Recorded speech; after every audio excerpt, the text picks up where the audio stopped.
આજરોજ રાજુલા પોલીસ દ્વારા હિંડોરણા હેલીપેડ પાસે એક અગત્યની પોલીસ અને ગુનેગારોની મીટિંગ યોજાઈ. પોલીસ વડા ડીઆઈજી સાહેબની સૂચના મુજબ એસપી સાહેબના માર્ગદર્શન હેઠળ ડીવાયએસપી સાહેબની રૂબરૂમાં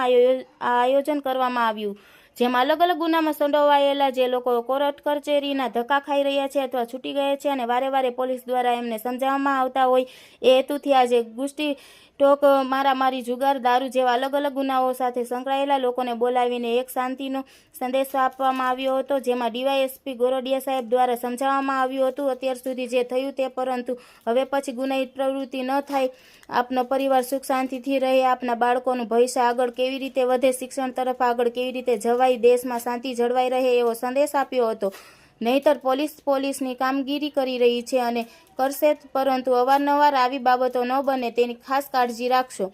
તમામ તાલુકાના પીઆઈ, પીએસઆઈ તેમજ સ્ટાફગણ પણ હાજર રહ્યા હતા. રિપોર્ટર ઇરફાન ગોરી, રાજુલા.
ભાવનગર રેન્જના આઈજી સર તેમજ અમરેલી જિલ્લાના પોલીસ વડા સર દ્વારા એક સૂચના આપવામાં આવેલ કે જેની અંદર રાજુલા ડિવિઝનની અંદર જે અલગ અલગ પોલીસ સ્ટેશન છે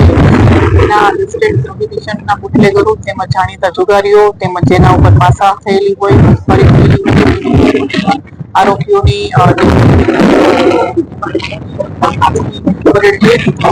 અને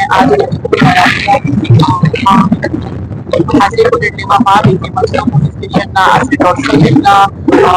આરોપીઓ છે એને હાજર રાખવામાં આવેલ અને તે તમામ લોકોને એક સૂચના એવી આપવામાં આવેલ છે કે જે અત્યાર સુધી એ લોકોએ કોઈ ગુના કર્યા હોય અને તેમ છતાંય જે બહાર હોય અને હાલમાં પણ એવી કોઈ પણ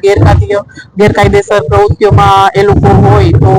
તે લોકોને કડક સૂચના આપવામાં આવેલ છે કે એ પ્રકારની તમામ પ્રવૃત્તિઓ છે બંધ કરી નાખે અને સમાજની અંદર કોઈ પણ પ્રકારની શાંતિ રહે એ રીતના એ લોકો આ લોકોને જે પ્રકારના ગુનાઓ બને છે અને જે કોઈ આકસ્મિક સંજોગો દ્વારા બનતા હોય છે તો તેવું ન કરવું અને એ બદલ એ લોકોને